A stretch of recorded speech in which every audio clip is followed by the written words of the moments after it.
Okay, and one quick announcement before Timothy Gould speaks. I was informed about halfway through the session that there's a real impetus to try to be on time for lunch.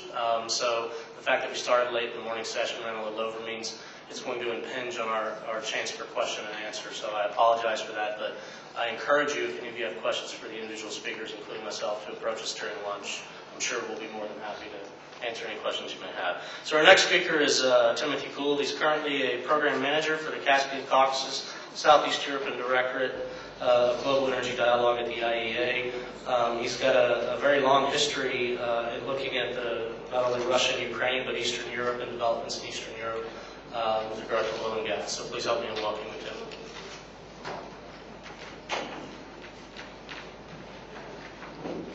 Good morning, and I'd like to begin by thanking the organisers very sincerely for the invitation to speak very briefly on this occasion.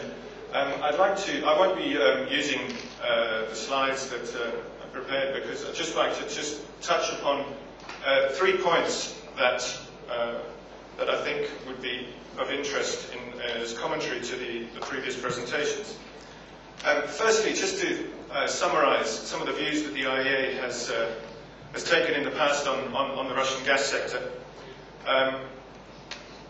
We, in common with, I think, everyone else, don't consider sufficiency of reserves to be an issue, but we have expressed concerns in the past at the rate of investment to develop new challenging fields, given declines in more mature areas. And I think that we do recognise what has been done, the commissioning of Zapolyarna in 3 or 4 years ago, Yuzhno-Russkoye. We also were concerned that Gazprom was becoming heavily reliant on meeting its timetable for development of the Bovinenkovskaya field in Yamal, and that we couldn't see a clear plan B if, for any reason, Bovinenkovskaya development was delayed. We heard that, we also heard now that lots of investment has been going there in recent years, and we've also welcomed the movement towards increased capital expenditure in Gazprom's budget and away from financial acquisitions in relative terms. But still, we saw a danger there. This danger, I think, has been alleviated now by the effects of the financial crisis and the fall in demand for gas. But it remains to be seen whether this is a supply crunch avoided or a supply crunch postponed. We've also identified significant opportunities to increase supply through improved pipeline operations, reduced flaring, questions of third-party access to pipelines, significant savings possible on the domestic market. I won't go into these, but there are also major efficiency gains to be had on the electricity generation side, combined cycle gas turbines, more improved efficiency of CHP. And these are all areas in which we've conducted a good dialogue with Gazprom and Russian officials. The second area I just wanted to touch upon, I will limit my comments to the last 2 scenarios that were developed. The gas troika idea, which plays into some of the ideas about the GCF, and also this idea of Caspian bypass pipelines, whether to the east or to the west. On the GCF, I mean, of course, we're all aware of the decisions taken at the Moscow ministerial meeting in December of last year. From our perspective, it was noticeable that of all the countries that have participated, 17 countries have participated in various stages in the GSTF discussions since 2001. In the end, the agreement on the functioning of the forum had the signatures of 11 countries on it. Those Pacific LNG suppliers who had previously participated in the work of the forum, notably Malaysia, Indonesia, Brunei, did not sign the agreement, and they may do in the future, but they have not signed it as yet.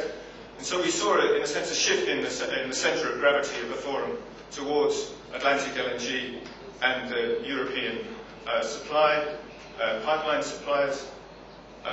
We are well aware of the challenges facing any attempt to manipulate gas markets, long-term contracts, the price link to oil, in fact a variety of links to oil markets, the way that gas is used for reinjection, so that the gas supply issues can rarely be considered autonomously by any gas reserve owner. We've also seen, as was pointed out earlier, the potential for non-participants in the forum to respond to higher prices with increases of their own gas supply. And we saw this in North America, particularly on non-conventional gas. That also mitigates the market power of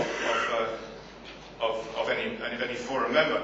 And yet, I think I just wanted to recall some words of wisdom from Adam Smith, writing some 240 years ago, when he wrote that people of the same trade seldom meet together, even for merriment or diversion, but the conversation ends in a conspiracy against the public or in some contrivance to raise prices. And so we shall see how that one develops. Do I have time to speak a little bit about energy relationships in the Caspian?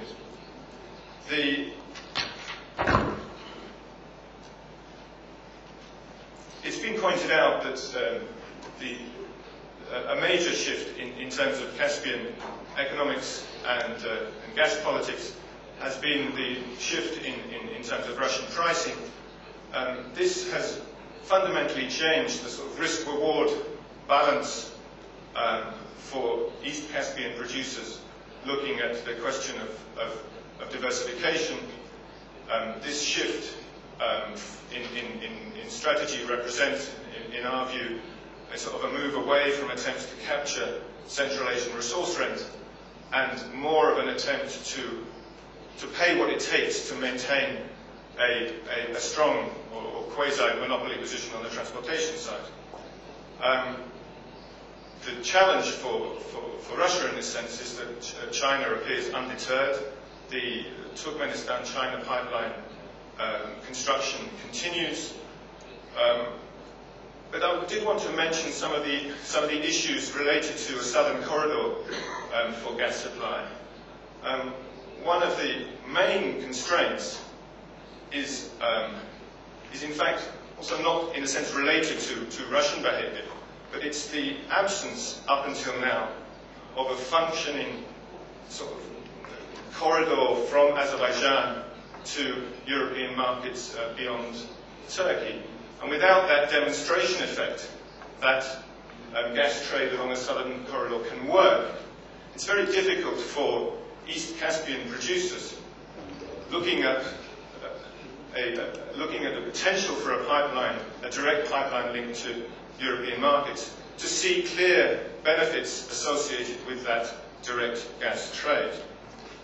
And I think for Europe, a major challenge is how does Europe react when suppliers do not take the lead in infrastructure development?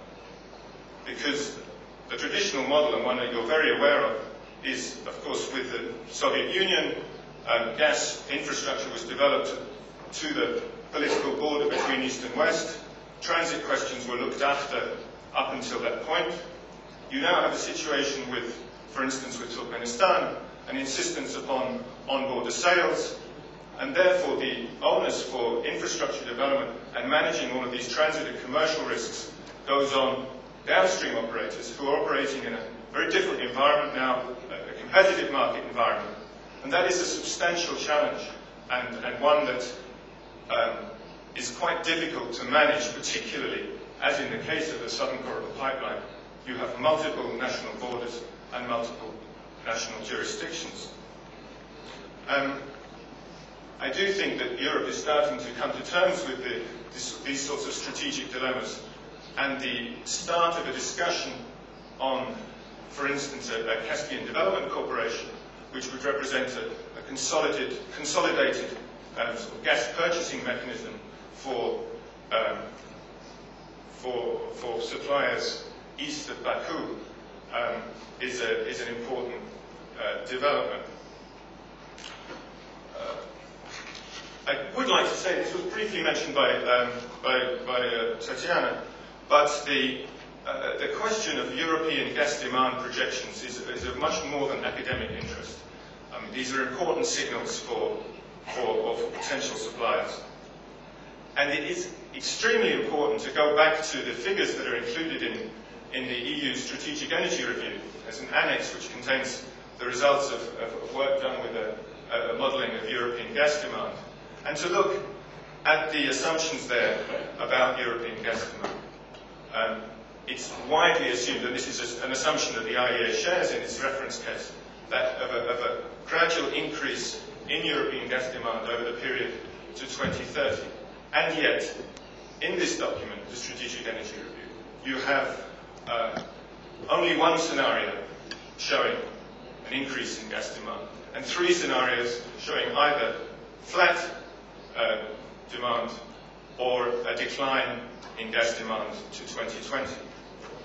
And we can go into the, I'll be available to talk about why the IEA's projections differ and so on, but I don't think we have time for that. And it's particularly interesting because of a discussion that was started here about the influence of Europe's own climate change policies and energy efficiency policies, the so-called 20-20-20 by 2020 goals, which means a 20% reduction in greenhouse gas emissions, 20% improvement in energy efficiency, and a 20% share of renewables in electricity generation. And if these targets are met, then we have to look very closely at what indeed will be the call for imported gas by the European Union, if you take the European Union's own calculations as a base. And this goes, and this is my concluding remark, to the heart of the question about diversification of sources of supply. Because if you have stagnant or fairly flat European gas demand, then the question of diversification doesn't become a question of where are we going to get, or where is Europe going to get additional gas. It means that you're diversifying away effectively from an existing supplier. And that gives the discussion on diversification quite a different political dynamic. And on that, I will conclude. Thanks very much.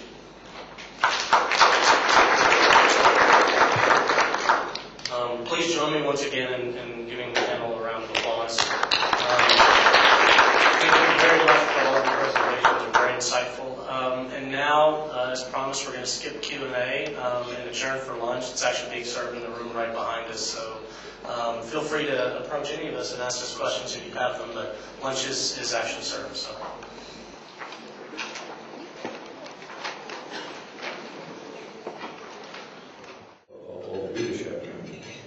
Well, we're complementing our discussions this morning, this afternoon, with a truly exceptional keynote speakers.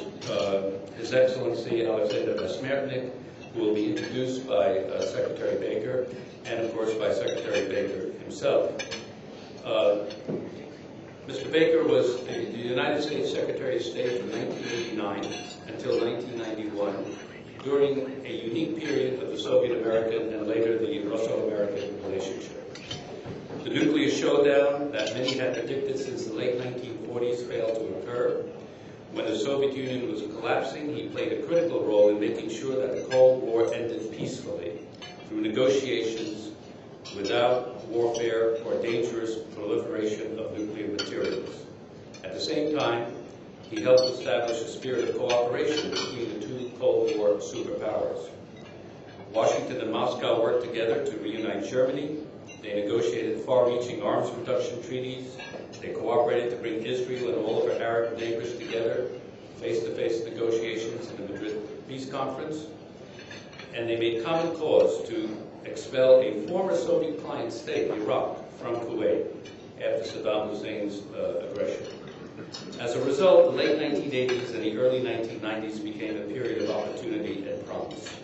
We now look forward to hearing Mr. Baker's thoughts on the future prospects of U.S.-Russian relations.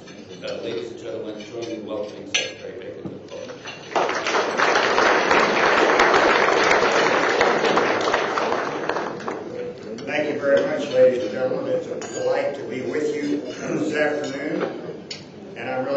to participate in this conference on Russia and the Caspian states and the global energy balance.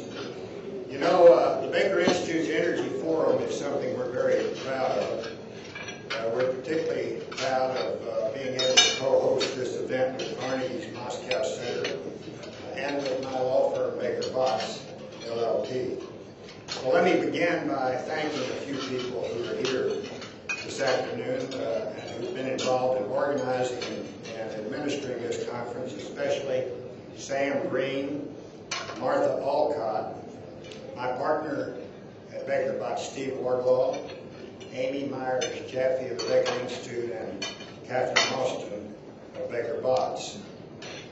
Most of all, I want to also extend my special appreciation to our many Russian, American, and other participants who found time to join us this afternoon and this morning. I know it's been a busy morning, and to judge from the conference agenda, you have an equally rewarding afternoon ahead of you. So I'm going to be as brief as I can. I'll only talk to you for maybe 15 or 20 minutes, and then we're privileged to have the opportunity to hear from my colleague, Alexander Besmirka. My remarks will touch a bit on energy, but my main focus will be on the current state and future prospects of the broader Russo-American relationship, as Ed Ridgen just mentioned. I don't have to tell anybody in this room that over the last few years, we've seen a marked deterioration in relations between Moscow and Washington. Differences on issues such as NATO expansion, European missile defense, Iran's nuclear program, all of these have sharply divided Russia and the United States.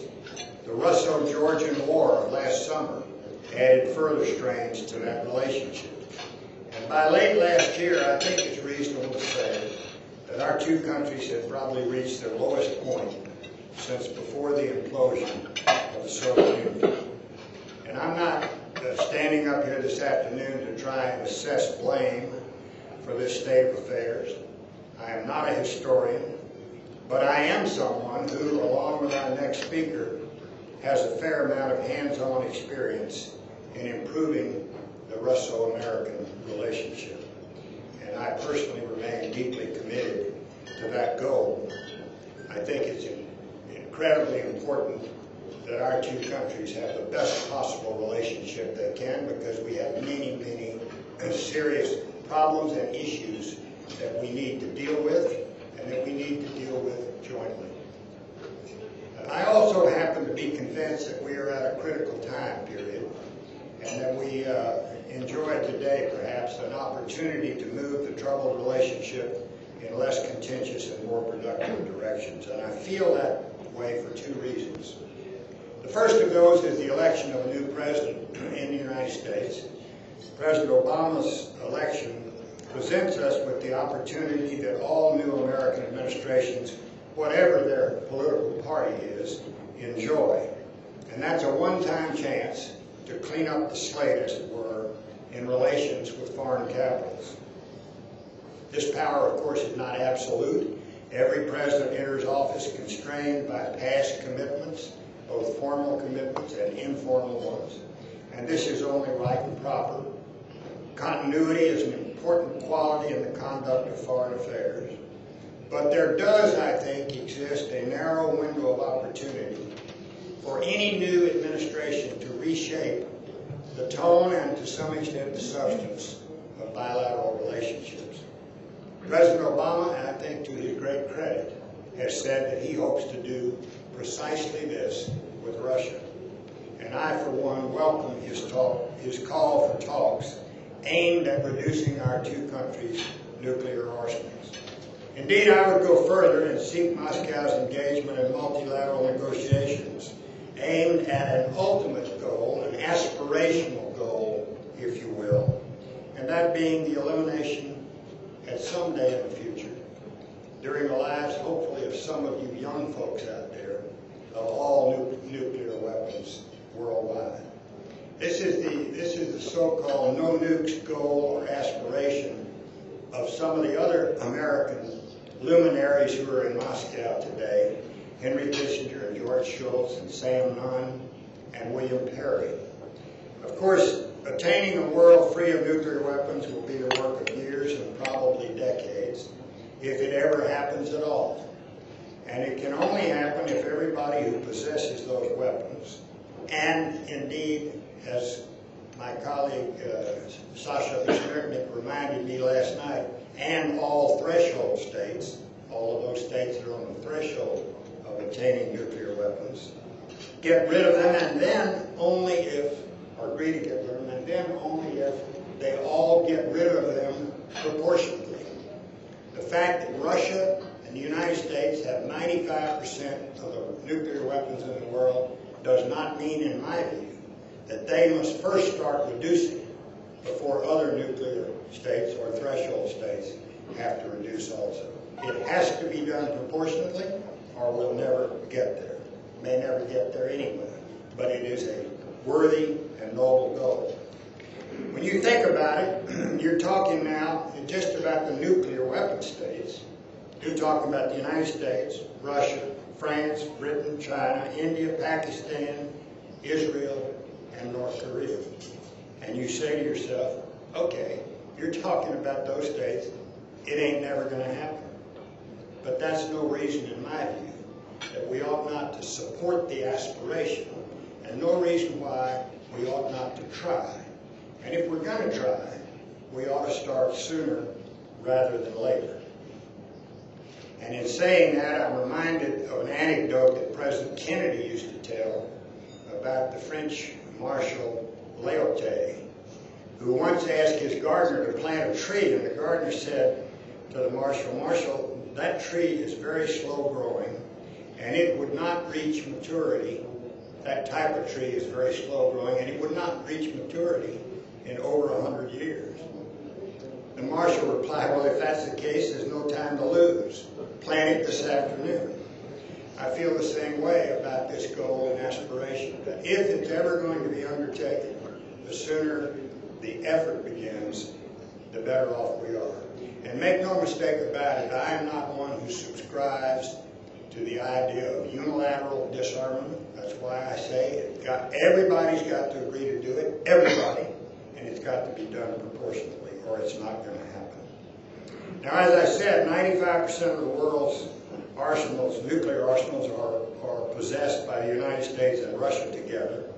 So reducing those nuclear arsenals is in and of itself a worthy goal.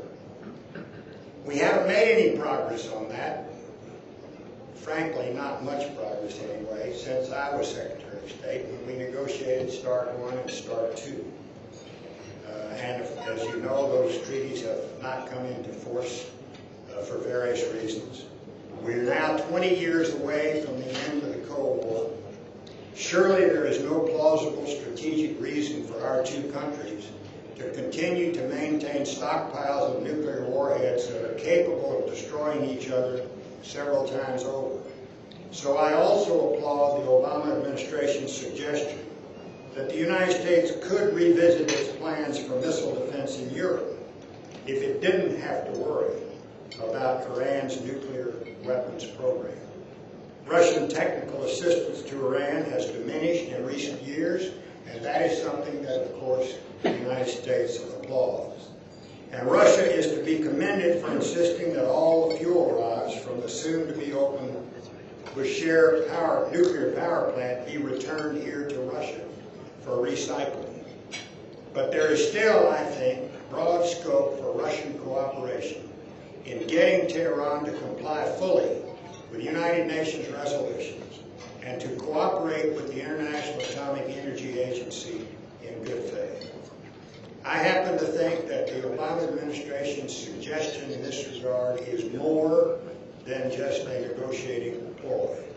After all, one of the chief reasons for the proposed defense system is to counter the medium to long-term risk that Iran could target Europe with nuclear missiles.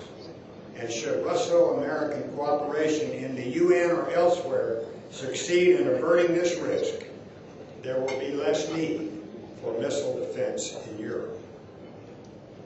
More generally, I think, Moscow and Washington share a vital interest in seeing that Tehran not become a nuclear power. Not only would such a development dangerously shift the balance of power in the Middle East, but it could also trigger a destabilizing regional arms race as other countries, notably Saudi Arabia, Turkey, and perhaps even Egypt, rush to develop their own nuclear capabilities. An actual nuclear exchange, of course, would be catastrophic, not only for the inhabitants of the region, but also for Russia, here only a few hundred miles to the north. But any heightened conflict, especially one involving Israel, would surely play into the hands of extremists in the Middle East and in the broader Muslim world. Those outcomes are very plainly not in America's interest, they're not in Russia's interest, and they're not in the interest of many countries in the Middle East. And last but not least, let me say that the administration's proposal, I think, comes at a time when the United States has also signaled a willingness to begin having discussions, face-to-face discussions, and perhaps even, who knows, maybe down the line, negotiations with Iran. At least the administration is willing to engage Iran directly. And this, I think, should allay concerns in both Moscow and Tehran that the United States is seeking to forge some sort of an anti-Iranian alliance with Russia. Now let me turn to the second reason that I think we have a historic opportunity to reshape the Russia-U.S. relationship. And that's the current financial and economic crises that are sweeping our two countries and indeed the globe. If there is a silver lining in the present downturn, and I'm not saying there is, but if there is one, it lies in the scope it creates for renewed international cooperation, including closer coordination between Moscow and Washington. The full severity and scale and duration of this economic crisis remains unknown. But I think two things are known and quite certain. First of all, we are today experiencing the greatest instability in financial markets since World War II. Secondly, we are entering or have entered a global recession that will leave few, if any, countries unscathed.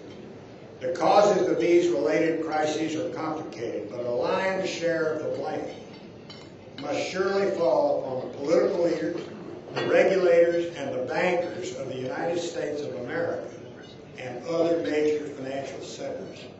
I say that as a former Secretary of the Treasury and Secretary of State of that United States of America. I'm not proud of it, but I think it's a fact. Not only do we need to address the immediate risk of financial meltdown, but we must also reassess our entire approach to financial markets and begin the painstaking process of creating a new global financial system based on principles of transparency, accountability, and prudent risk management. Whatever the causes of the current crisis, however, I think one lesson is paramount. Because of globalization, it is now impossible to address our economic and financial challenges without broad-based international coordination. Going it alone is no longer an option, no matter the size or the strength of the particular country. So what I guess I'm saying is we're all in this mess together, and we're not going to get out of it unless we find a way to cooperate with each other. We're going to have to work together to get out of it. This is going to require unparalleled coordination of macroeconomic policies, fiscal policies, monetary policies, and regulatory policies. And obviously, any such effort has got to include Russia, and it's got to include the United States. And I think Washington will be looking, and quite rightly, to Moscow as a partner at the G20 meeting here at the beginning of April, as we work to craft some sort of a common international response in the G20 and other forums. We need, as we work together, Russia and the United States, to restore growth to the world economy, we also need to acknowledge the cost of instability in energy markets. Now, I know that all of you out there are more expert on this subject than am I, But recent years, we've seen a roller coaster ride in hydrocarbon prices that has not served importing or exporting countries very well. First of all, importing countries like the United States saw their economic performance hampered by skyrocketing energy prices. And now, exporting countries like Russia are being hurt in turn as collapsing prices have decimated export earnings and government finances. Stability in diplomacy and politics is a good thing. Stability is not a dirty word. But stability in financial markets may be even more important. And stability in financial markets is absolutely critical to global growth.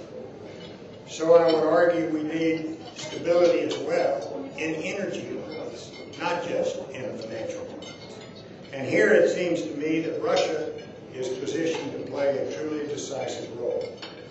As the world's largest exporter of natural gas and the second largest exporter of petroleum, Russia has much to gain from stable energy markets marked by transparency and predictability. Moscow's role as a reliable supplier of natural gas, for instance, has been a linchpin of economic growth in Western Europe and Russia. There may be short-term geopolitical or commercial gains associated with disrupting supply or threatening to disrupt supply. But any such advantages are surely outweighed, I think, by the long-term costs associated with diminished demand in consuming countries and efforts there to secure more diversified supply. These costs are surely higher today than in recent years as we move into what appears to be a buyer's market in natural gas. I think the same holds true for petroleum. The case for stable, moderate oil prices is quite compelling.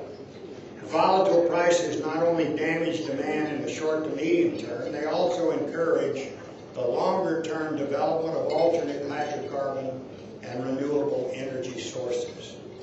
Needless to say, neither of these is good for Russia, nor is the collapse in energy prices that will inevitably follow an unsustainable spike in those prices.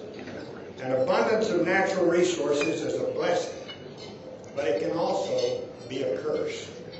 And let me say that I speak from a little bit of experience in that regard as a Texan, because for decades my state endured boom and bust cycles based on energy prices. We only began to emerge from those cycles when we diversified our Texas economy.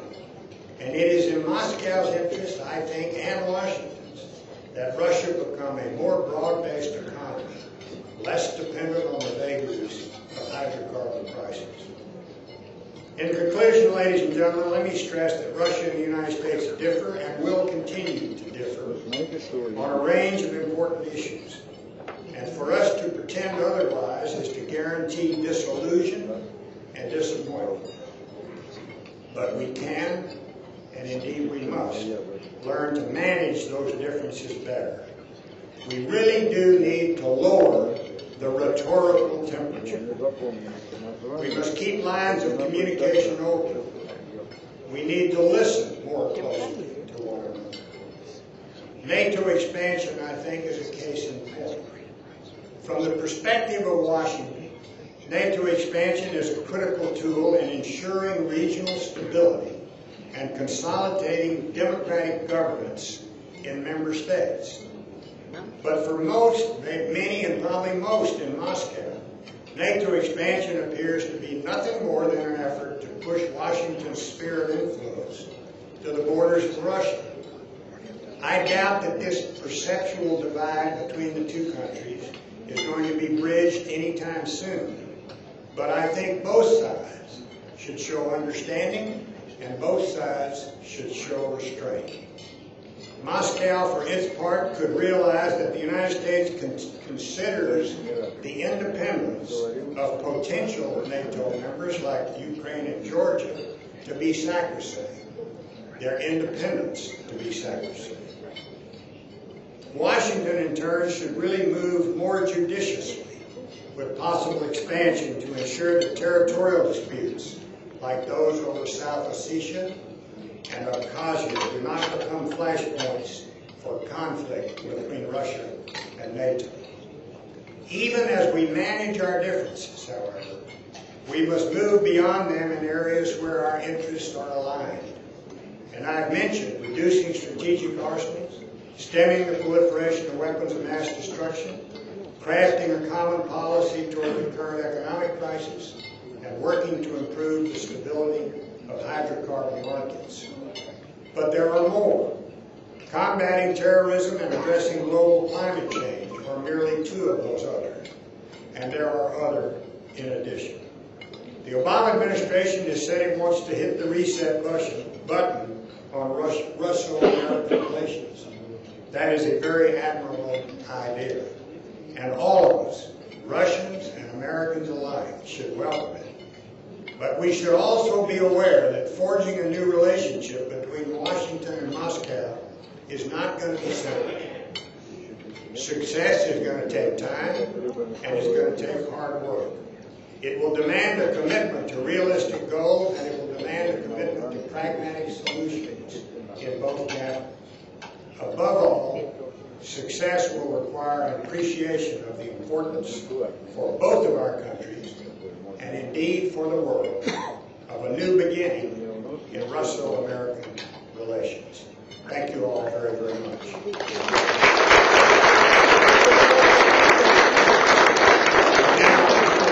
Now it's my distinct pleasure and honor to introduce our next speaker, a man I worked closely with in 1991 when he was the Soviet Foreign Minister and I was the American Secretary of State. This was a pivotal period in history. Political change was sweeping Central and Eastern Europe. The Soviet Union itself was on the verge of dissolution. The old international order was vanishing, and its replacement was still emerging.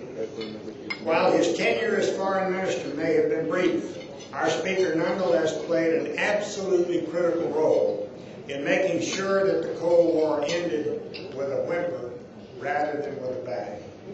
I enjoyed working with our speaker back in 1991 because he had a superb understanding of where his country had been and where it was headed. But perhaps more importantly to me, I respected his candor and his complete honesty during every one of our negotiations. He was, and as we like to say in my home state, a straight shooter. Today, he remains one of Russia's most distinguished intellectuals. A former career diplomat, a longtime expert on the United States, where he served as the Soviet Union's ambassador before he became foreign minister. Our speaker today is president of the prestigious Foreign Policy Association, which analyzes global and domestic politics. He is widely known and respected for his sound judgment, for his open mind, and for his deep knowledge of Russian and world affairs. And so, ladies and gentlemen, I am pleased to introduce to you a man whom I continue to count on as my really good friend, Alexander Desperny.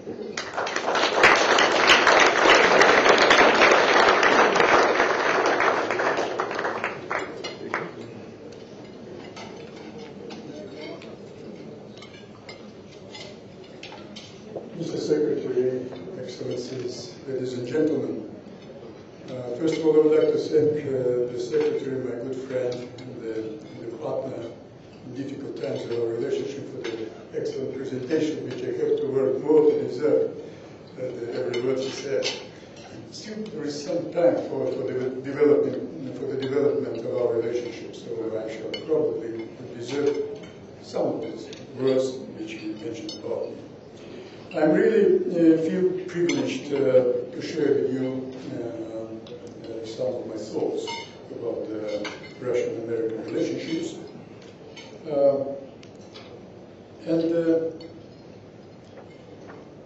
I would start with the acknowledgement that I would subscribe to almost everything Jim just said. I would pronounce that speech myself. It is really very close to my thinking and to my approach to the current situation and to the future of our relationship. Frankly, I'm not surprised with this discovery, because we have been working together with Jim as hard as one can do at the time of closing down the Cold War. One of Russian historians even mentioned later that Baker Besmerный tandem was more productive than some of the previous ones. I'm proud of that hard working partnership during a very critical period in history. I'm proud because finally both of our nations were winners, looking down together at the exhausted body of the Cold War. This is an important statement made, because it was really the two nations with the support of the rest of the world who were fighting the Cold War, and the two of us were the winners in that struggle. I would also add to that if it were not for President Bush the Senior and the Secretary of State Jim Baker, I would think that the Cold War would go on longer than it was, because they have really invested a lot in finishing that terrible and dangerous, tragic period in our relationship. After almost 2 decades, fueled with the initially boundless enthusiasm, when young democracy in Russia was viewed as a panacea and protector of smooth and friendly ties between US and Russia, and disillusionment caused by incidents of a painful and unexpected return to the world scene of traditional misunderstandings, suspicions, and mistrust. Our two nations were caught in this gust of cold and smoggy winds. But the relations survived and have pretty reliable perspectives of moving to the solid ground of interdependence and stronger ties. Can we look at these perspectives as hopeful and practical ones? I would say yes, for a number of reasons. First, we have new, intelligent, and good-willing leaderships in both capitals. They can afford to start again, to produce fresh ideas and sound decisions. Second, our public opinion, which was strongly disoriented within the last decade about the intentions of the other side, is prepared and willing to accept a positive change in our relationship. Third, Russia is no more ideologically oriented as the Soviet Union was. And in that sense, Russian and American strategies are almost equally pragmatic now, which allows us more freedom to merge our negotiating positions. Fourth, threats to US and Russian national security, with certain exceptions, are almost coinciding. So we can work together when in that sensitive area as well. And fifth, the US-Russian relations are no more overshadowing the global processes. Therefore, they should not invite usual suspicions, jealousies, and hidden resistance from other states. So if we manage to produce a good example of constructing well-balanced ties, it will be an indicative moment to others to follow. The current global financial economic crisis is paradoxically helpful for strengthening our mutual willingness to work closer together. This crisis is an ocean storm, and centuries-old maritime traditions demand that we do our best to help each other. Still, the task is not easy. It became modish recently to talk about resetting Russian-American relations. In my view, the term itself limits the array of options for our bilateral developments. The resettled agenda, which is now discussed, is basically good, but still it is a reincarnation of the past one. It is still good, but not exhaustive enough. the points we have been discussing these weeks and days, the same. They are important, but they're still the same. Nuclear arms control, non-proliferation, anti-missile defense in Europe, Iran, Afghanistan, NATO expansion. It does not reflect the fact, as President Medvedev said, that we live in a new reality. Or, as President Obama said, a reconsideration of foreign policy priorities is needed. Yes, we have to deal with the nuclear threat. 23,000 nuclear weapons belonging to 9 countries, Jim just mentioned that to you, and I'm confirming it, of course, are still programmed to launch in minutes. And we have to deal with that, but with more imagination. We have to move to eliminate all nuclear weapons worldwide. I hope our presidents, meeting soon in London, would tackle to that issue. The 21st century is going to be an energy age. Better conditions for production and distribution of energy will have to be a central program of our agenda. The idea is to avoid turning it into another conflicting area, dividing nations into counteracting groups or so-called camps. There are certain plans in the works which are intended to restrict Russian natural gas and oil reaching markets in Europe or elsewhere. Energy resources, like water, have to be a privileged consumption item for all. Pipelines are feeding tubes for economic development of many nations. Therefore, there should be an international understanding about the necessity to secure, to protect energy networks, not only from damaging abuse, but also from using those as a political or economic weapon against either producers or users. It is probably a special area for cooperation between the United States, Europe, Russia, Central Asia, China, India, Japan, and the rest of the world. And when we look at the decades-old US-Russia agenda, we see that an enormously important item is still absent there. The item which tops the agendas of US-China, US-India, US-Europe, and other American relationships. But in the case of US and Russia, there is a huge gap which explains vibrational character of our contacts, with so many ups and downs there. What I mean is the low level of our economic markets interaction. Although lately there was a certain upsurge, but definitely inadequate. It was due to market activities which produce a powerful magnetic effect that Washington, Beijing, and New Delhi found themselves embraced in a tight, semi-allied political brotherhood. I say that with a slight exaggeration, of course, just to make a point. An absence of this kind of strong ties between the United States and the Soviet Union was understandable. There were ideological and structural incompatibility. But now, when Russia is a democratic country with a market economy, it is really a tragic omission or a mistake. The global financial and economic crisis and its probable consequences clearly indicate we are moving into a new world. We shall probably need to raise from national level of thinking to global thinking about global issues. That would require that we reform our minds, enabling them to absorb the depth and the scale of those issues and their interactions. The new age needs new theories in politics, economics, and geostrategies, like in physics.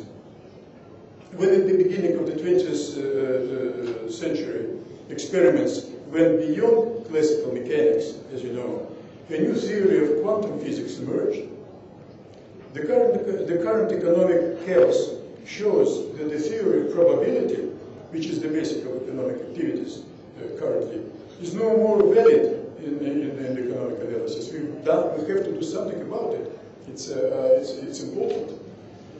We have to stop running around the same circles, decades after decades, always resetting ourselves to start that running again. We need to get out of the matrix which paralyzes our wisdom and courage to reconstruct the global system in a way that would allow all nations, United States and Russia in the first place, to return to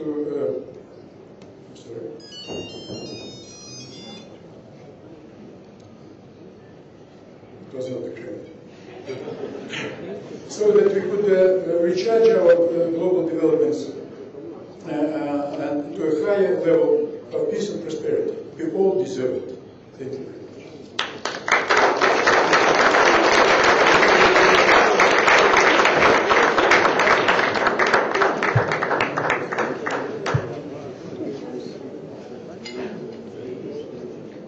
Okay, it's my pleasure today to introduce the session on the Caspian, on Russia and the Caspian. We're going to try to make up for some of our time that we've extended. So Stacy and I will try to stay to 10 to 12 minutes each. We have two discussants. First, after we do our presentation, I'll turn the floor over to Dr. Akhtar Kvortov, who I've known for many years, who's a specialist on Russia's relationships with Central Asia. And then I'll turn the floor over to Dr. Valery Krukov, who's a specialist on Siberian oil and gas, and he will try to put the Central Asian developments into a broader perspective of where they may fit into Russia's own production plans. I'll give my talk and then turn the floor over to Stacy Clausen. People's biographies are in the brochure. She's a transatlantic fellow in Germany this year, and on her way off back to the United States. So we don't waste time. I'm just going to go right into my text. As many of you know, I've written a lot about the situation with regard to Central Asian oil and gas previously. I was asked in the context of the situation last August's events in Georgia and between Georgia and Russia to talk about whether there was an energy security trade-off. There's been an assumption by many people in the U.S. and EU that now, post-Georgia, there's no prospect of shipping oil and gas through routes that don't go through Russia. I have a much more benign interpretation of the events, which I'm not going to talk about Georgia. I'm going to talk about the impact on Central Asian energy. I've always felt that most of the oil and gas from Central Asia is going to go to Europe through Russia and not any other route. So in my mind, not very much has changed in regard to Georgia. The question that I've come to look at is the question of whether there is a security, what is the trade-off between security and economics in Central Asia? And how does this, and really what my paper, which will be available in a few weeks, addresses, is how it differs from the trade-offs that occur in the Caucasus. I think it's a huge mistake to lock together Central Asia and the Caucasus when you talk about Russia's energy relationships and when you talk about Russia's security relationship. My paper concludes that the Russian Central Asian relationships, and I understand that you can't just lump all these states together, so I make distinctions in the paper, but for purposes of overall, I'll lump them together for now. My paper concludes that the Russian Central Asian relationships is one in which security relationships have not been a stick, like they've been periodically in the North Caucasus. But in most cases, the Central Asians share a security agenda with the Russians to a large extent. That security relations between Central Asia and the Russians are either that Russia's security relationships to Central Asia are really largely affable, or in some cases, or neutral, or in some cases even a carrot, that Russia can offer security protection, whether they'll deliver it or not, it's not clear, but that they can offer security protection in Central Asia. And so it's not the stick that the Central Asians are fearful with Russia, it's whether the carrot will be on offer in security relationships. I feel strongly that there's a strong overlap between the security agendas of many of the Central Asian states and the Russians, and the Russian government. That there's a shared view of what constitutes terror, what's a terror risk. There's a shared view of what constitutes extremism, and there's a shared commitment to stability over change, or the continuation of policies designed to produce stability rather than those that are designed to produce democratization. While most of the Central Asian states want close ties to NATO, none want NATO membership. So Russia hasn't needed to apply a security threat in most cases. I talk in the paper, in the historical section, that the question of Russian dual nationals has been out there as an issue, but it has never really been invoked since the early 1990s with much power from Moscow. However, I think that Russia has used, and I can come back and talk about it. We talk about the Kazakh energy relationship with Russia, the Turkmen relationships. We usually don't talk about the Uzbek relationship. In the case of Uzbekistan, energy has been used as a carrot with Uzbekistan. The Uzbeks and Gazprom, Uzbek neft gas and Gazprom have a very close cooperation relationship. And gas has been the driver for closer security cooperation rather than the reverse. Okay. The transit of oil, for me, the complexity of the relationship is in the energy sector itself, because Russia has both oil relationships and gas relationships. Russia has played both carrot and stick within energy rather than using security. And again, in the paper I wrote for the Baker Institute on Kosmunigas and the National Oil and Gas Study, I talk at great length about this.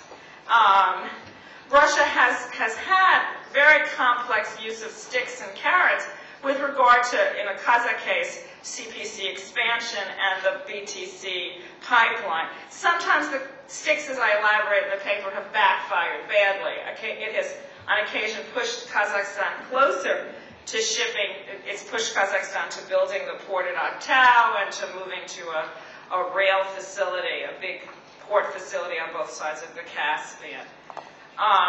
But I think, and I'll come back and talk about this again, the long-term viability of non-Russian scenarios for marketing oil and gas will depend upon how the financial crisis unfolds. So the future, to me, of Trans-Caspian pipelines and Nabucco is very much dependent on what happens in the financial crisis. What the paper, and again, it's not the presentation, what the paper that I'm preparing for this study looks at is it looks at Russia's efforts at reassertion of its position in the Caspian post the death of Sabrat and Niazov. I take 2 points in time, in a sense. Niazov, one is Niazov's death, and the other is the aftermath of the South Ossetia invasion. In fact, to me, more important than Niazov's death, which was very important to Niazov, was the question of Putin's coming to power. I mean, Putin from 2000 on and taking on more strength in 2003, 2004, he tried to systematically reassert Russia's influence by using many more carrots than sticks in the oil and gas trade in the Caspian. And Niazov's death coming at the time when China was beginning its strong introduction into the region, when they had already signed the agreement on the Turkmen gas pipeline and were moving rapidly to securing the other pieces of the pipeline, it created a strong incentive for Putin to try harder again in this new reality. I think just before the death itself is not a be-all and end-all, Andijan, the events in Andijan also played an important role, because that's really what brought Uzbekistan much more closely into accord with Russia on the gas trade. And if you remember, and there are maps later on, that gas goes from Turkmenistan through Uzbekistan into Kazakhstan. Russia's closer relationship, improved relationship with Uzbekistan gives Russia a lever to use both with the Kazakhs and with the Turkmen, because they're a critical swing state. Whether they have the assets they think they have is a different question. Okay. Simultaneously, the question of Niazov's death increased Kazakh interest in playing a role in this whole Central Asian gas equation. Kazakhstan sought and continues to seek to be a bigger brother for Ashgabat. So now now Bedi Muhammad has a bunch of older brothers, older brother figures who are offering him advice. You know, he has both Moscow and Astana offering him advice. In this period, Russia really did expand its efforts to coordinate better terms of trade and to move towards marketizing conditions. The actual formula that emerged didn't emerge till 2008, but the moves towards this formula began in this period. And this is the period in which the Russian response towards Western engagement in the Caspian was to push for this. In Russian, it's the pre-Caspian pipeline. You know, so it's the pipeline expanding the old Soviet capacity along the shore of the Caspian, based on each country paying for their own expansion. And that project has not been abandoned, but has not also gone very far. Okay. The paper itself, I don't have time to go through all this detail. I'll do a little of it as I move forward. Okay. The paper itself details the long period, the long history that Russia has had. I mean, I think this remains the case, you know, that Russia has always had a difficult time abandoning the idea that the Central Asian states would not be an area of privilege for Russian capital, and that Central Asian gas and oil would not help advance the cause of Russia's own goals of being a global energy power. The paper details how in the earlier period Russia lacked both the security capacity and the economic reach to dominate in this region. And so what Russia substituted for the dominating role in production, they basically gave up virtually all production control in Central Asia in this period. They've now tried to reassert some of it. But what they kept and continued to keep was the monopoly over transport. I think what's been key about, you know, starting in 2000 and then 2006, the post-Niaza period, that one of the assumptions that the Kremlin has had, be it and whoever's living in it or in the White House, be it Putin or Medvedev or the key actors in the Russian oil and gas industry, the belief has been throughout that the existing relationship, that the U.S. and Europeans were making slow progress at best getting direct access to East Caspian oil and gas. And also simultaneously, nothing's changed. Russia was unhappy that the Caspian states were drawing closer to the EU, NATO, and U.S. And most importantly, I feel very strongly that the EU, that NATO in terms of security represents an issue for Russia. But I don't really feel that the EU has made any really serious steps towards securing long-term access to East Caspian oil or gas. The issue for Russia really is Chinese access to that oil and gas, because the Chinese have demonstrated the capacity to move it, and the agreements between China and Turkmenistan give them priority rights on new deposits on the west side of the Amudarya if they cannot get enough production in the pipeline. So the real, if you want to say threat, the real competition is between Russia and China in the Central Asian market. And in my mind, the EU-US position on Nabucco and on the undersea Caspian pipelines really represent more of a, not a mirror, but it's not, I think that the Kremlin, or wherever they sit, realizes what the actual capacity, how long it's going to take for these projects to move forward. I mean, these remain to me more discussion points than real pipelines. Okay, this is the photos of exit Turkmenbashi. They're all hugging Turkmenbashi at the bottom, and then this is all in the aftermath of his death. And then the pipelines. I've made the point about the pipelines. That for all intents and purposes, slide 4 was completely self-explanatory. Slide 6 and 7, the reality is that Russia still has real pipeline capacity in this region, and the pipeline capacity that Russia has at this point in time still largely exceeds the production. Okay. I'll talk more about, let me go to that. In terms of the question of security relations, I mean, I think that this was the SHOS meeting after the Tajikistan SHOS meeting. I think it's very important that the Central Asian states realized that they had to back Russia's actions. I mean, I think what they didn't do was adopt support of independence, but it's very clear that each of the Central Asian states was very disturbed by what happened in Georgia. I mean, it was an event that, especially in the case of the Kazakhs, who have a lot of investment they've effectively lost in Georgia, it was an event in which both sides, in their mind, they wish they hadn't gotten out of bed that morning on August 7th or 8th, because nothing good came out of it from the point of view of the Central Asians. But even though individually all the states may not have approved of what Russia did, there was no way that any of the Central Asian states were going to adopt a public position that did anything other than approve of Russia's behavior. They did all draw the line at not accepting the independence of Abkhazia and Southern Ossetia. And I think this is very important. It sets a marker as to there are places they will go with Russia, and they will adopt most of Russia's security agenda. And they will go further than even adopt what they think is in their own national interest. But they will not give up the ability to have some degree of an independent independent security situation.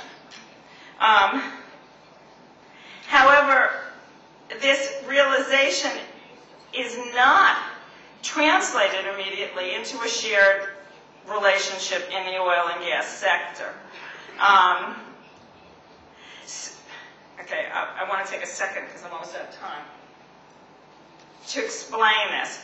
I mean, we have a very, the financial crisis is changing realities in these parts of the world.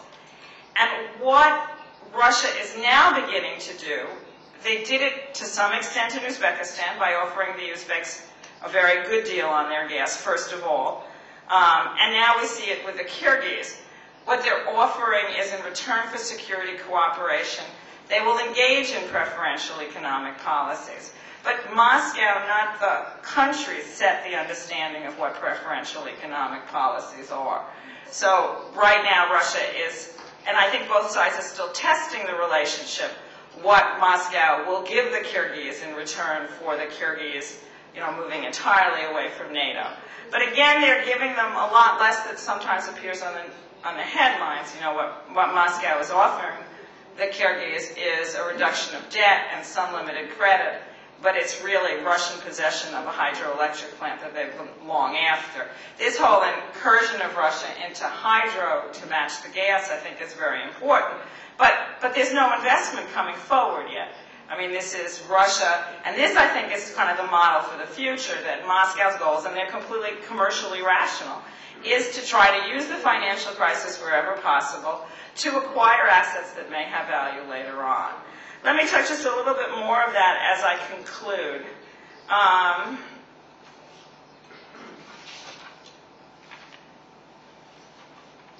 Okay.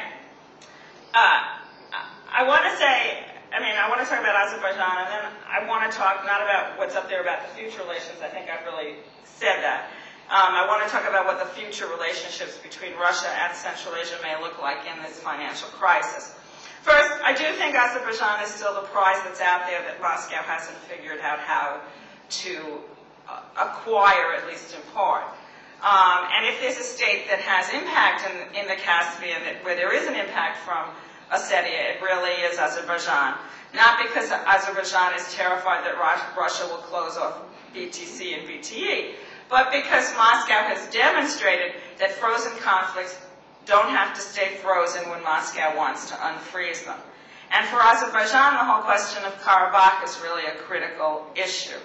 So, again, it's a very complicated thing. You can't do it in 2 minutes. I can't lay it all out in 2 minutes. I talk about it more in the paper. But the whole question of if Moscow, and Moscow with Turkey's help, is able to somehow find a solution for Karabakh, then I think we will see out of it a very new relationship coming out in the economic sphere between Azerbaijan and Russia.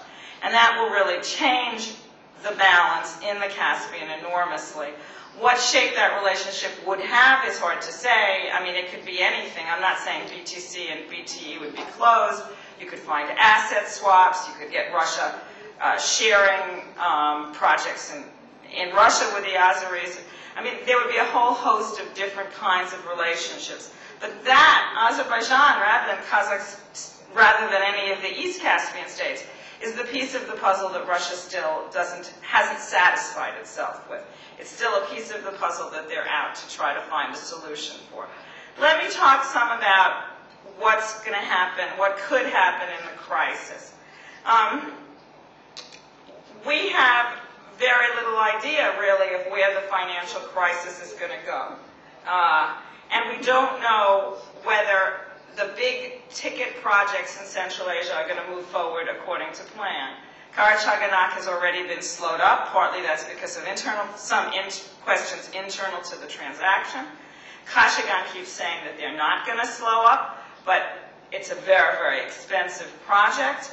The Turkmen have moved no closer to the question of giving foreigners development rights, giving foreigners ownership rights of the big deposits. There's a question of how much money it's going to take to develop the sub-salt deposits in Turkmenistan. There's a real question, I know, that Lukoil has first rights to the Uzbek projects, but there's a real question of how much new gas is going to come from those new projects. The first wells have come out dry. So the whole question of how quickly the Central Asian states will have a source independent of sale through Russia or sale through China of its gas is really in question. And the question of how dependent they're going to be on this gas income also is really a question. It's very hard now to piece out whose economic crisis is going to get worse faster. If Russia's crisis gets worse faster than Kazakhstan's, then Russia's not going to be able to increase its position in Kazakhstan or in Turkmenistan. But it looks to me, and I mean, I think this is bad news for the Kazakhs, but it looks to me that Russia, at least I think that Russia has a capacity to withstand more crisis than Kazakhstan does. So I think that Russia's going to continue to be able to pick off assets in Kazakhstan. Banking assets, I'm not talking about deposits, big oil and gas projects. Banking assets, light industry assets, telecommunications in all these countries. So that when we come out of the crisis, I think Russia will have a more commanding position in the economies of these countries. They're not going to push out Western investors in the big ticket projects at this point in time, I don't think. But the smaller projects, it's very hard to predict. It's not clear where they're going to go to. So I'm by no means, and this takes me to my conclusion, or the end of my slides, I'm by no means, I suppose I see more scenarios in which Russia is able to consolidate its position in the oil and gas market in these regions than scenarios in which they're likely to be pushed out. Now, China, of course, is the big unknown. Whether China will take this gas pipeline and go from 10 BCM to 30 BCM, or even the options of going over to 50. It's hard for me to see that in a difficult economic, which is difficult in China itself, it's hard for me to see that they're going to rush to 30, and going beyond 30 seems very unrealistic to me. The last comment I want to make is, I think, that Russia has made in the past year, in addition to pricing, which I know Tim Gould talked some about, I think they've made real headroads in terms of financing of pipeline extensions and repairs, because they did agree with the Uzbeks at the same time that Uzbekistan, right before Uzbekistan left Eurasic, the Uzbeks agreed with the Russians on a co-financing solution for repairing the Central Asian pipeline through Uzbekistan and for expanding it. The expansions, there's no sign it's going to go forward, but even selling forward to pay for repairs is a very new, it's a marketization again of a relationship. The more Russia goes to paying something close to market prices for the Central Asian gas, the more they can think up solutions in which Central Asians don't have to put down cash, but can co-finance repairs and expansions of pipelines, the more they're likely to consolidate their long-term position in the region. Now I'll turn the floor over to Stacy. Thank you.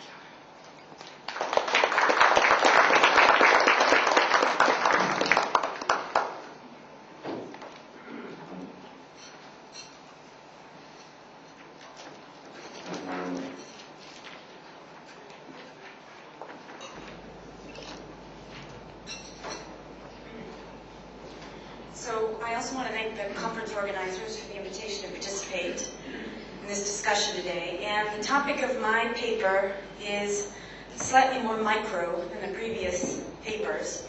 It's on Central Asian energy relations, and I'm evaluating the impact of informal dynamics on formal arrangements. And I really asked two questions in my study. The first one is, how are informal networks operating in Central Asian energy sector? And to what extent are informal networks in Central Asia impacting on regionalism? I got interested in this topic because 2 summers ago I lived in Kyrgyzstan for 3 months, and I was researching the topic of the electricity sector and lack of development.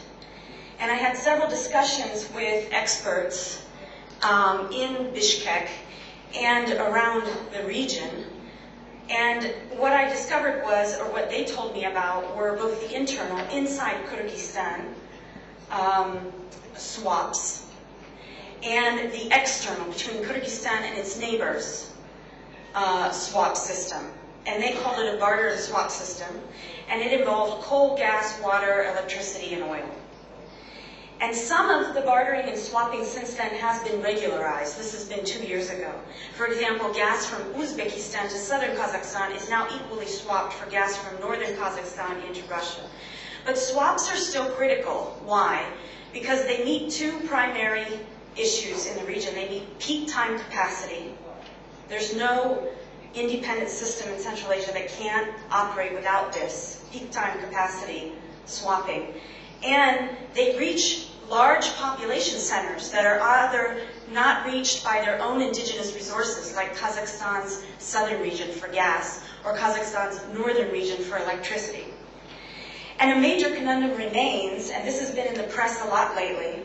Uzbekistan and Kazakhstan need water. Tajikistan and Kyrgyzstan have water, but they need it for hydroelectricity generation in the off-season. And the Uzbeks don't support increasing, or haven't to date, although there's been some change in the rhetoric in the past 2 weeks, increasing hydropower projects in these two countries for fear that they will deplete reservoirs critical to its agriculture sector. So this is when it becomes clear to me and to regional experts that even if the states do not wish to ultimately work together, they must create some sort of cooperative system to survive in the near term. And I call it barter and swap, even if it's for sale of cash. Why? Because ultimately cash is not paid in full, and there is some exchange of goods to make up for the deficit.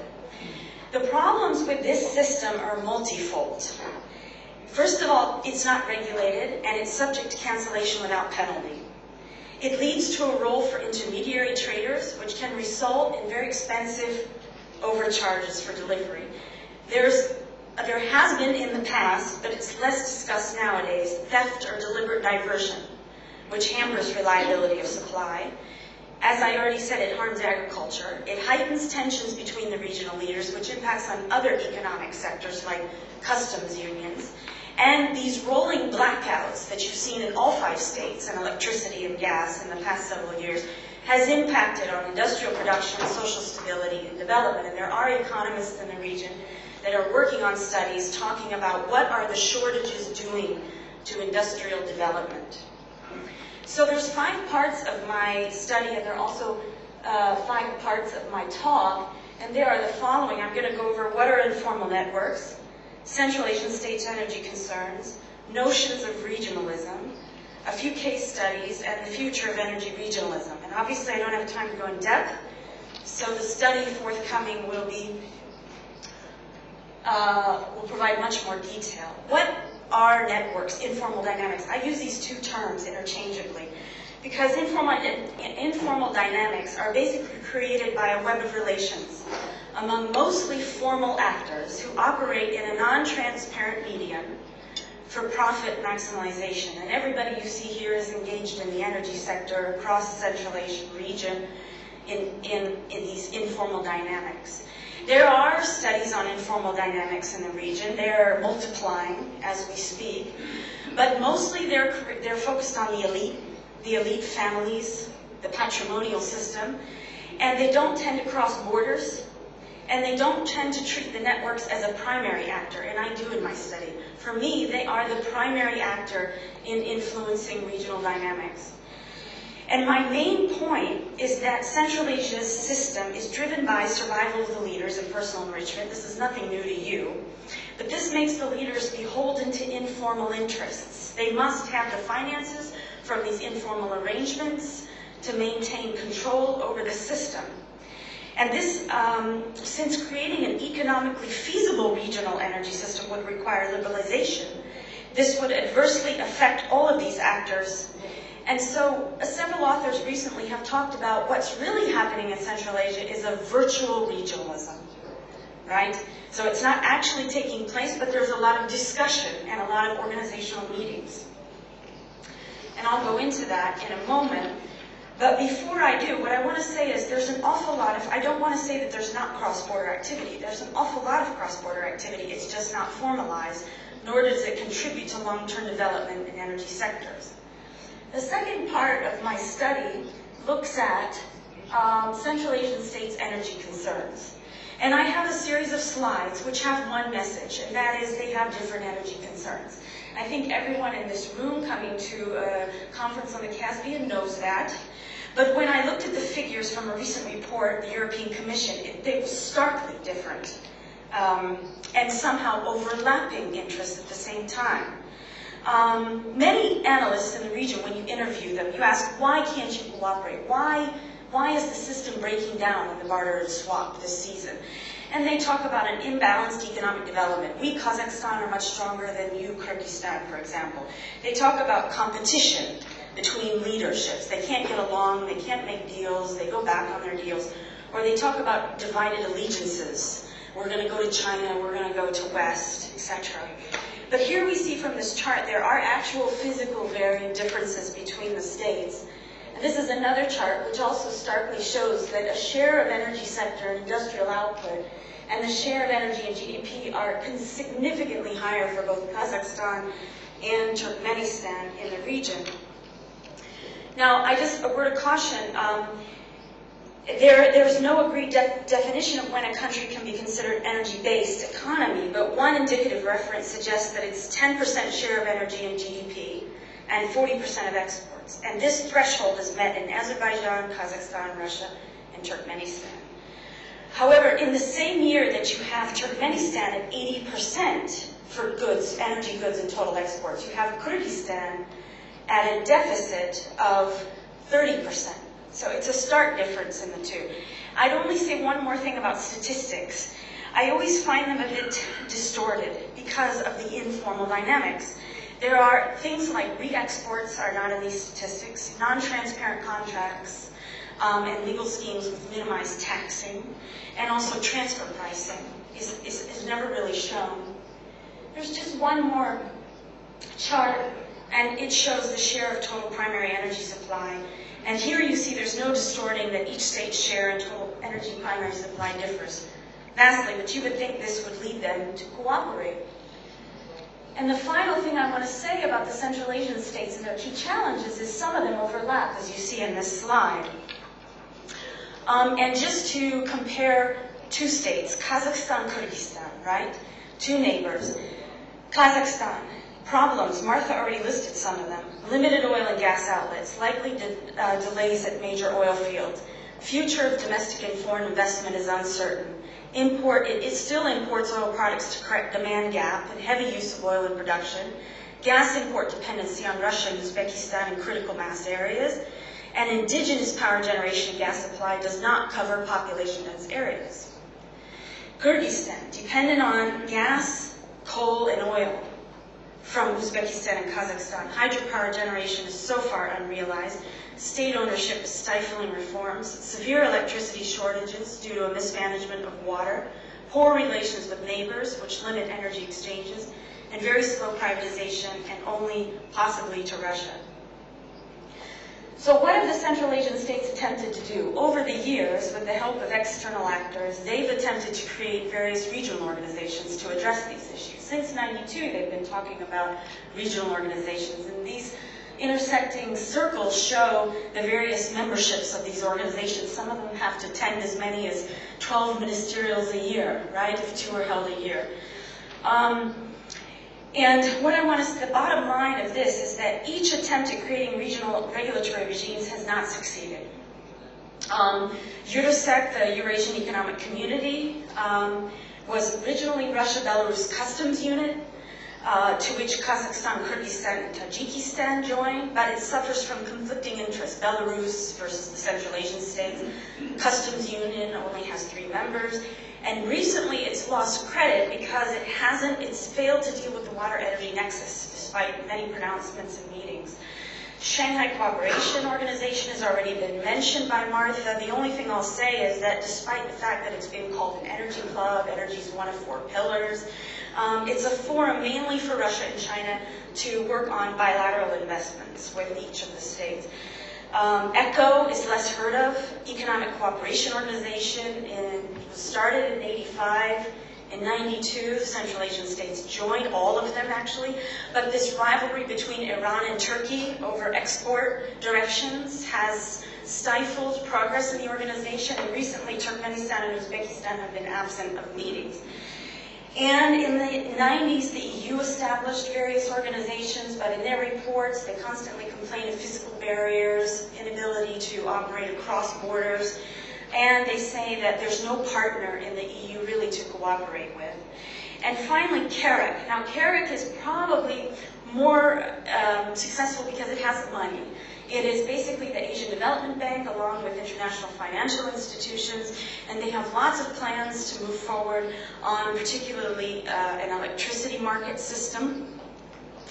And what I would say just in conclusion is my survey of these organizations and talking to experts in the region is that they're basically a fora for expressing opinions, for getting together bilaterally, but they do not generate concrete regional projects. So the 4th part of my study is informal regional networks, because what I determined was basically that informal regional networks were having such a high degree of impact that it was inhibiting the ability to work together. What I want to say is work together in a transparent manner to enhance the energy sectors of these countries. But it was working actually very successful for other means, and that is to create revenue, profit maximization in these networks. And I have 5 areas. There are several case studies under each, and they will be in the study. They're pretty evident from here: crony capitalism, intermediary companies, barter and swaps, diversion of electricity and gas, and hostile takeovers. What I just want to say is that they don't just operate among elites. There are business groups involved, there's bureaucracy involved, bureaucracy all the way to the border, bureaucracy in the peripheral regions of states, the Akims, all kinds of stakeholders in these informal networks. And mechanisms employed, as you see, vary. They go everywhere from limiting market access to creating offshore companies to stolen, unmetered, or redirected supplies to financial and legal penalties against foreign companies. It's quite a sophisticated system, actually. In my final part, I just want to talk about what are the conclusions for regional cooperation. And again, Martha touched on some of these. Cooperation. Will the Central Asian states be able to cooperate in an effective sort of regional energy market? Critically, but unlikely in the near term. Russian and Chinese investment may be a factor in the mediation. How? And here's where we get to Russia.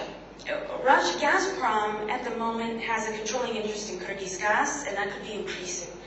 It's also, as you know, planning to invest in Kambarata. What if Russia, and it has a role in Uzbek gas exports, so what if it then plays an intermediary role between Kyrgyzstan and Uzbekistan?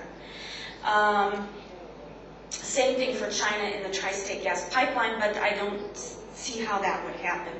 Martha mentioned the financial crisis and factors, which may be a financial factor in declining cronyism and hostile takeovers because of the need for foreign investments to meet targets.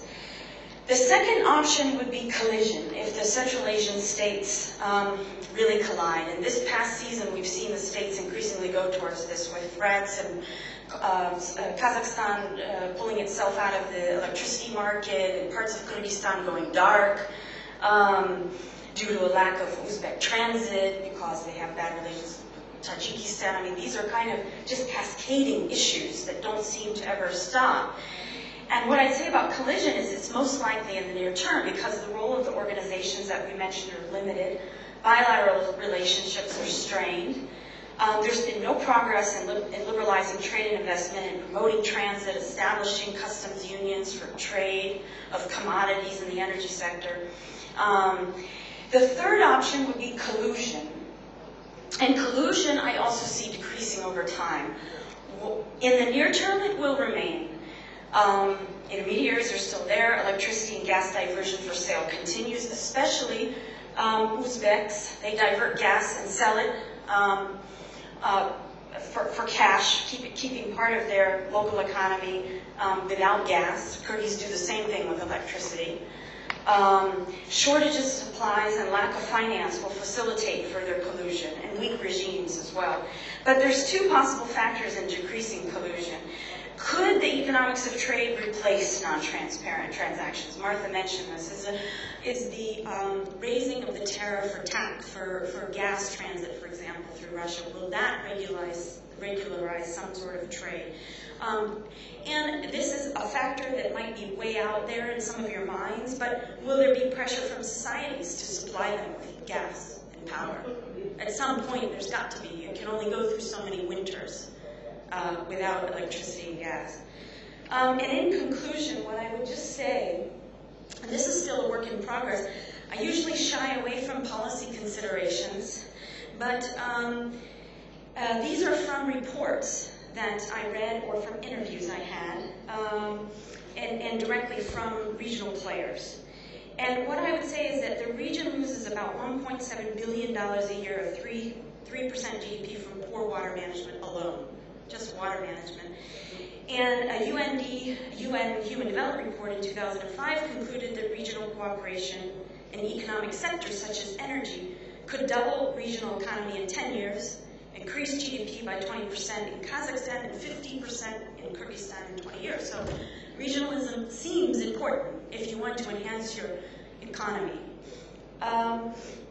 These are the suggestions that were offered by some people. Let's create a regional technology development training center. The European Union are already working on that. We need to increase regional gas storage facilities, regional experts said. However, Turkmenistan and Uzbekistan are reluctant because of low prices, particularly if it's used for taking care of shortages within the region. Direct foreign assistance or investment to internal markets of states. All countries suffer, obviously, from excessive use of energy due to inefficient system.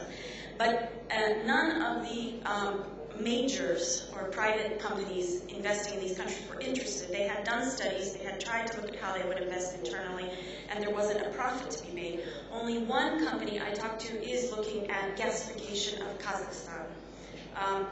And then political will for a functioning regional market. And what I would say to this is maybe lower your expectations, move away from these giant regional organizations and look trilaterally or bilaterally. And then the EU admitted that it needed to coordinate better with the US and Turkey on regional energy goals.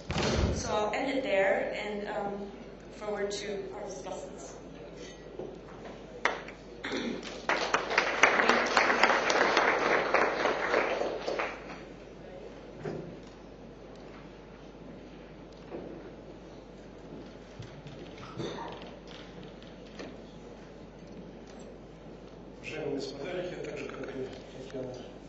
Ladies and gentlemen, just like Tatiana Petrova, I will speak Russian.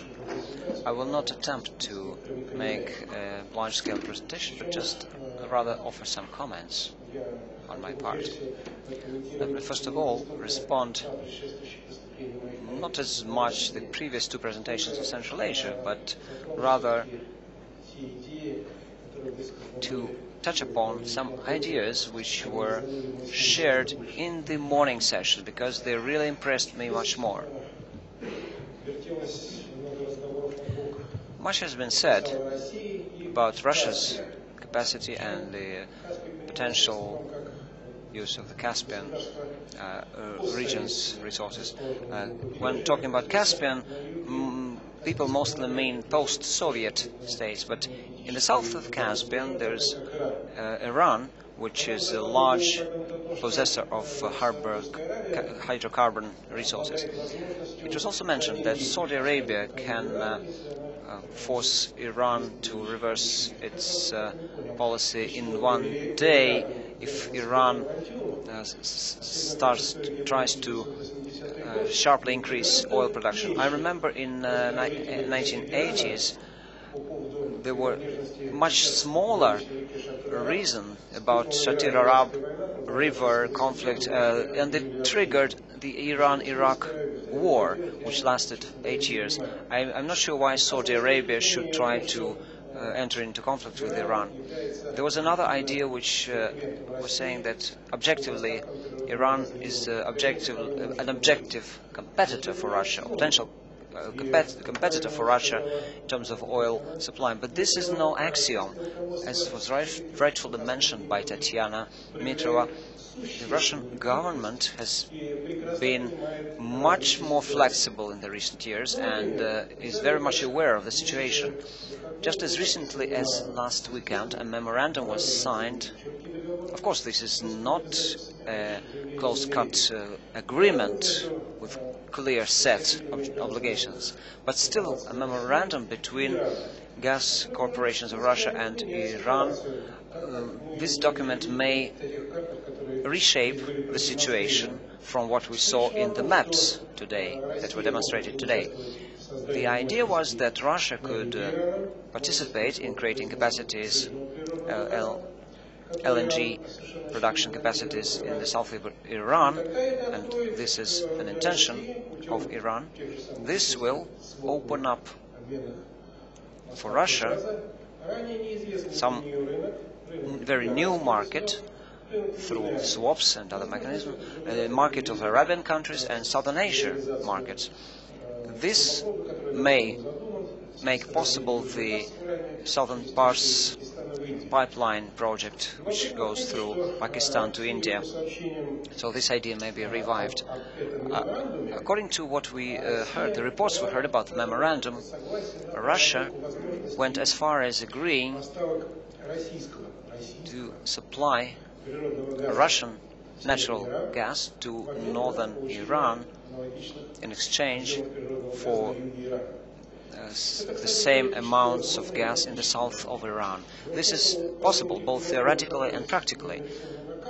In addition to the pipelines that were shown on the maps here, there was another pipe in the Soviet Union which transported Iranian gas to Russia from Bingberd in Iran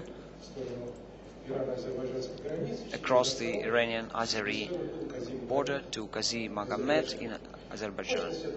The capacity of the pipeline was 10 billion cubic meters a year, and in the whole life cycle it transported about 80 billion cubic meters.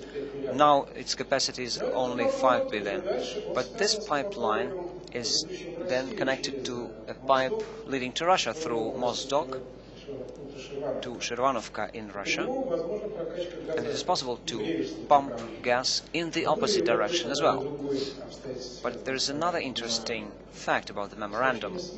According to mass media, Russia suggested an idea of a project about the Turkmen gas, which is supplied under 25-year contract, so that most of this gas, more of this gas, would be transported southwards rather than northwards, and it will be delivered to Iran, and Russia will receive a commensurate amount of Iranian gas in the south of Iran. So Russia is more and more involved in new gas trade arrangements. I must also mention that I'm not very much inclined to sound an alarm about the Troika concerns and the agreement that was made between producers and suppliers of natural gas, which took place in Moscow last year. This is a promising agreement, and its purpose is not, as was mentioned today, to just reach higher gas prices. In fact, this is a cartel which initially has different purposes. Very probably these purposes will be associated with agreements on sharing of markets. This is a much easier attainable task. It is achieved not just by drawing borders between market shares, but also it takes some cooperation. Maybe there's not much progress with Qatar, but there is substantial and obvious progress with Iran along different lines. Now about the previous presentation, especially what Martha said in the end about Azerbaijan.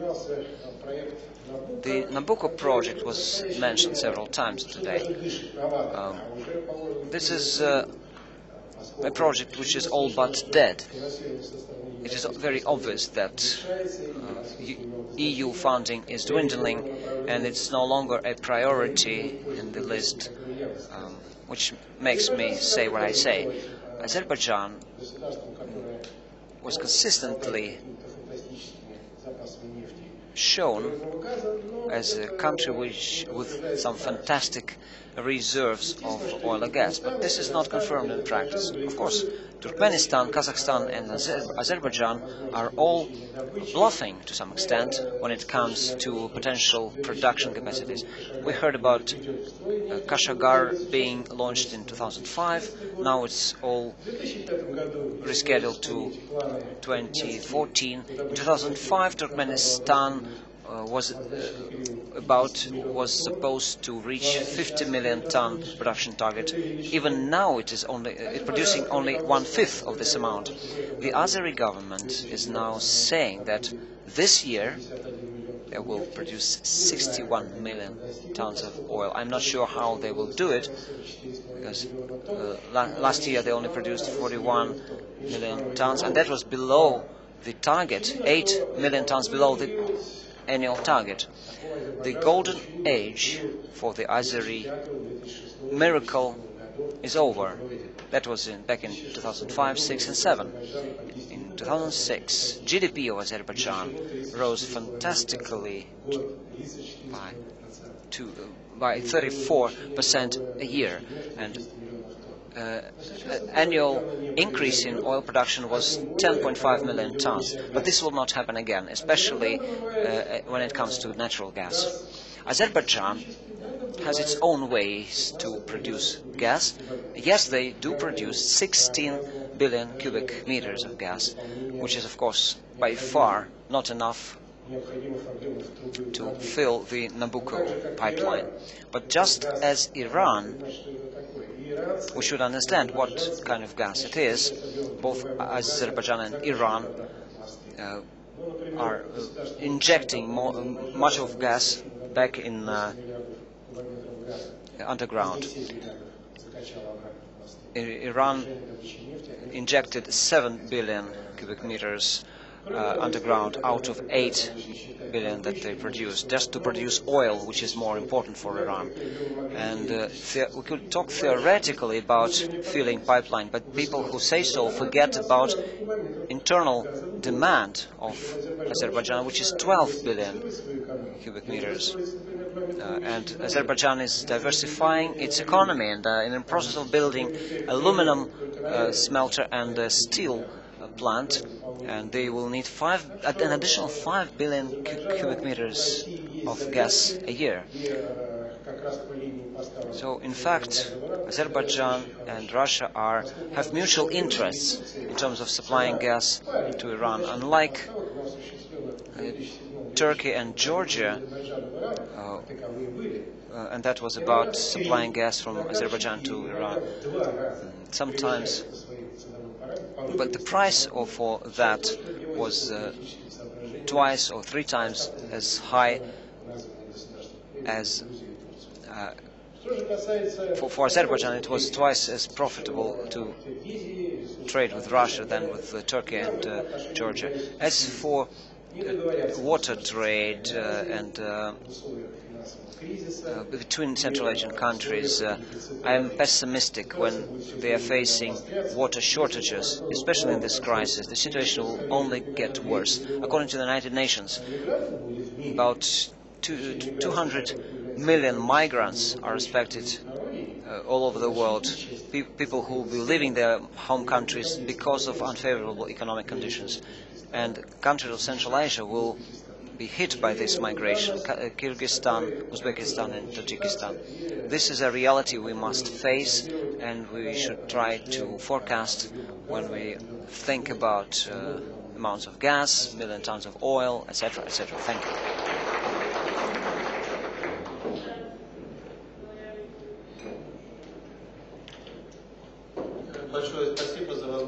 Thank you for this opportunity to share my views on the different matters that we talked about previously and here.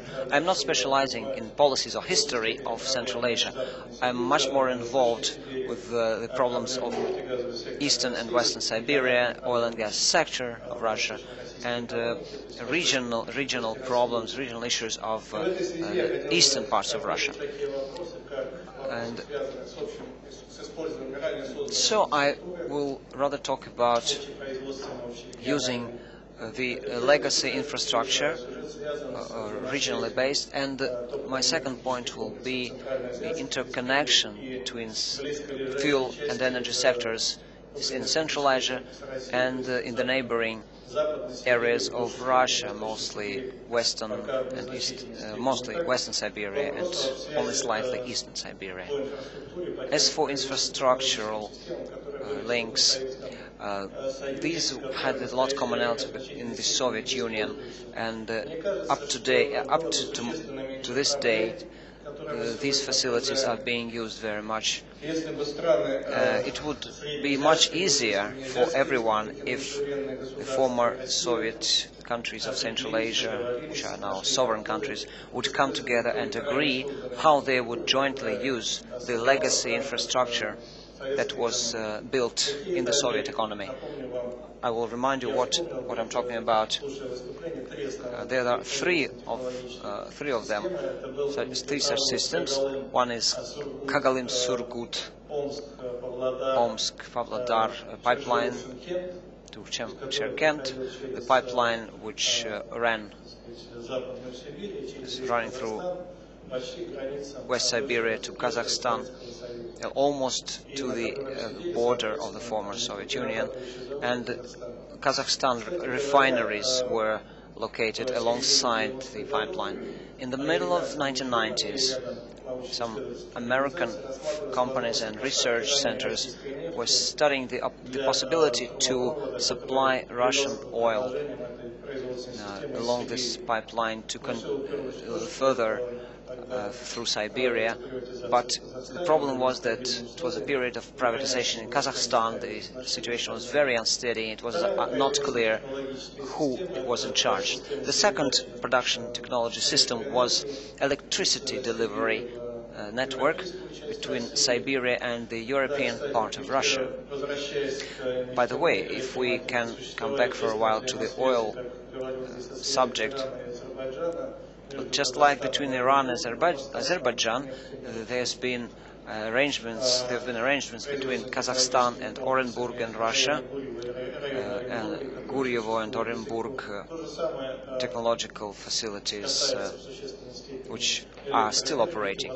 The same is true of Kebastuz power plant and Chelyabinsk coal area.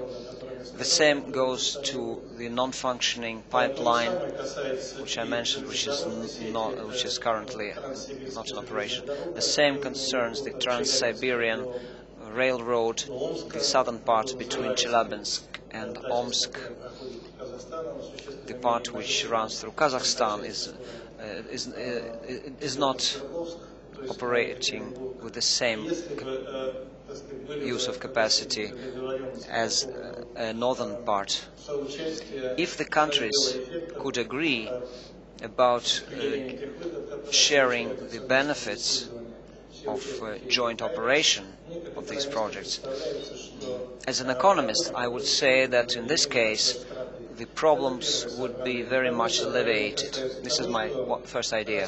And my second idea is that Russia and Central Asian countries, when looking into energy issues, are focusing on political and economic parts of the thing in isolation from each other.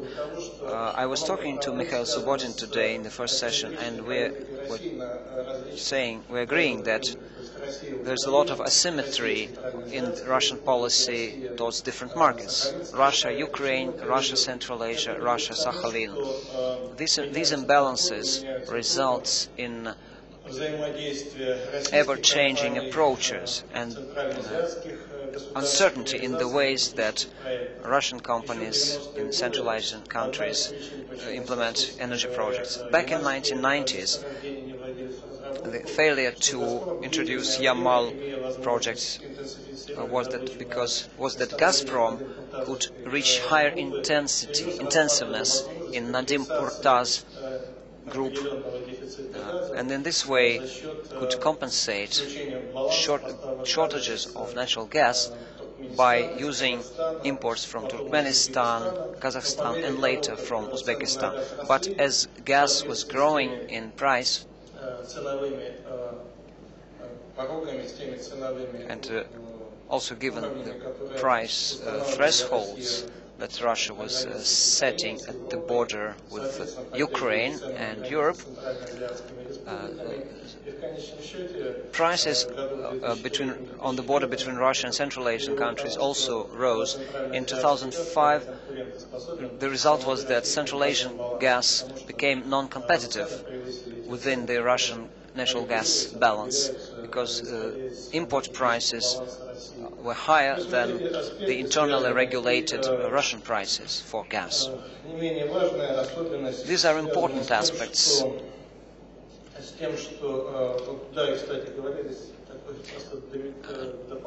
And by the way, I would like to make an additional point. On one slide, we saw those barter arrangements between Central Asian republics. In fact, it is not that Central Asian countries supply water to Russia, but one possibility was to use Tobol River water to Kazakhstan, and this project was discussed for some time. It was initiated by Moscow Mayor Yuri Lushkov. This